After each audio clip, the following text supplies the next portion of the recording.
Hey YouTube, this is Eric. Today going to be doing a review on the, well, this is actually a, a lot of people call this Generations Laser Prime, G2 Prime, but it's actually a review of the shield because, you know, it has a little shield there when you rub it.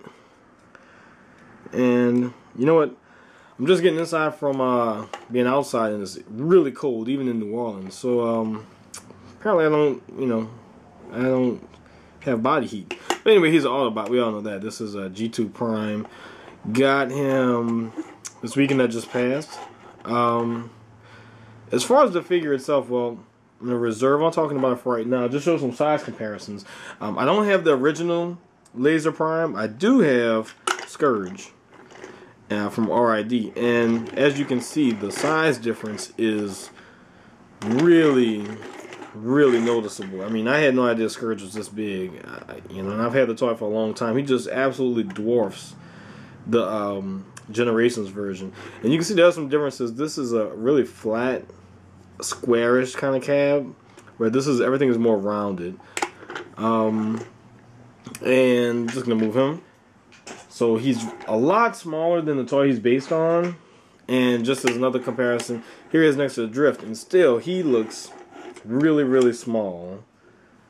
You know, it's just for a Tinker truck, he just, you know, something about him just looks off a lot in scale. And one more thing, just gonna show him. Now this will really throw you off. I mean, here's him next to Redguard, and Redguard just, you know, vehicle mode is way bigger than this Prime. So that's one of the many negatives against this figure so far. Another thing I don't like is the flames. I mean, it makes no sense to me, but I guess I can see why Hasbro did it. They're kind of trying to shout out the fans of the G2 while at the same time marketing to the kids. So he looks a lot like the not Dark of the Moon, Revenge of the Fallen Prime with the paint apps. Also, I'm guessing that's why they threw on this blue, because the original G2 Prime was black and red. And the red just kind of faded into the black. It wasn't flame. So, you know, I guess they're doing this to make it more recognizable as Prime to parents and kids who want to get a cheap G2, or I'm sorry, a cheap Prime figure. But, you know, it kind of ruins the vehicle mode for the fans. Another thing, this is painted, and, you know, everything else here is orange. Not sure if that was the best idea. But, I mean, well, once you see what this does, I mean, it's understandable, but, you know, maybe they could use a different shade to paint it. I don't know. It just looks really glaringly obvious that it's painted. Last thing I want to bitch about is the fact that nothing up here is painted. And I really would have liked for this to kind of be a silverish color and this also be kind of silverish, but, you know, it's the best we get right now. You know, Takara's version might be better, but this is what we're stuck with. And he rolls along fairly nicely. I'm just going to go ahead and get onto the transformation. And I kind of like the transformation. I like some things about it, but other things I don't really like. So, let me see. First thing that I want to do is, I'm not going to transform the way the directions said do it. I'm doing something different. So I'm going to start working on his legs first. And, here we go. You take these clips and just fold them back onto themselves. Like this. The same thing on the other side. Now, one thing that I do like about the transformation is these two things actually do something other than just kind of hang off him. So they snap together, and you know, I'm sure you've seen what he looks like before, so you know what that's for. But you'll see later. I like the way his feet are stored too. And that's my phone, which normally rings when I'm doing a review. Okay, and just kind of pull him out, and he has a little heel spurs back there. Pull him out. Okay, what you want to do with his wheels is pretty cool too. They, if I can get them, see, sometimes mine gets stuck. I've seen other people review them. Okay, you rotate them this way, and it has to line up in there. There you go. Go like that. And I have difficulty lining it up. Probably just because, I don't know, I'm not patient enough with it. Okay.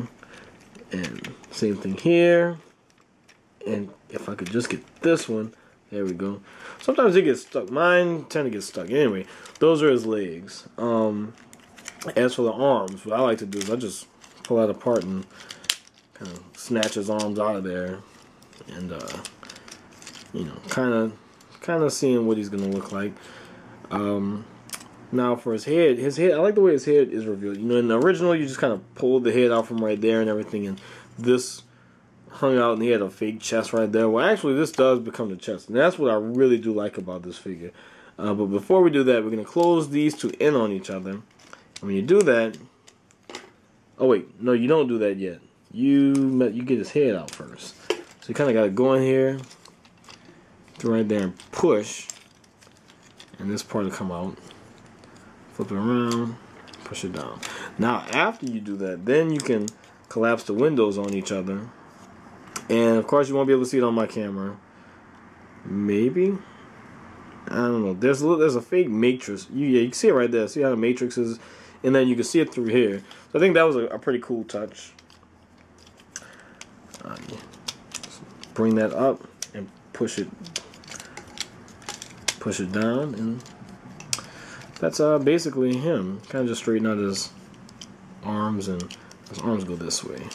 Kind of got to straighten out his arms. That piece of kibble just hangs around, and same thing. And that just about does it. Now, one thing that immediately caught my attention when I transformed him was the fact that there's a little clip. You see a little orange clip right there? This arm can sit flush against the chest. This one doesn't, because that little clip prevents it from doing so. And I'm really worried about turning this shoulder, because that clip is made from translucent plastic, and I'm not a big fan of that, because I've had translucent plastic, you know, snap on me a lot. You know, just from something to turn the arm. Eventually, when this thing gets old, that thing is going to pop off and piss many of people off, because that's used to connect the front of the cab together. Anyway, you might have saw this fall out from the back of him in truck mode. Turns into his sword, and there we go. One thing about this sword that I don't like, I mean, I like the molded detail of it. I think it's a cool looking sword, but it's very flimsy, very, very fragile, and surprisingly it's sharp. I mean, it's, you know, it's kind of rounded, but it's so thin to where it is kind of sharp. I can see many kids breaking this, or maybe even hurting themselves with it, but this is not the sturdiest sword in the world. Definitely not as sturdy as the original sword.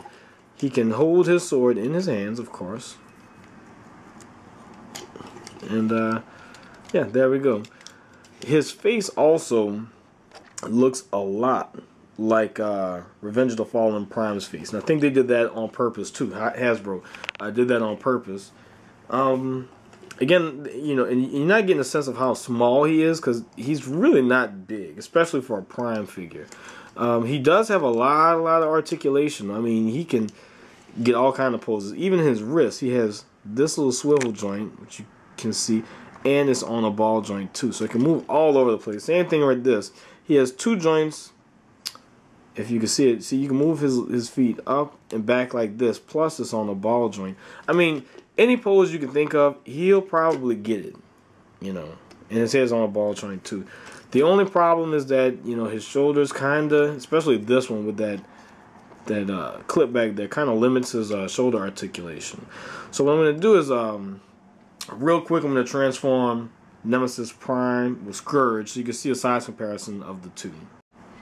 And here he is, transformed, and looking really, really big compared to poor little Prime. Let's look at that.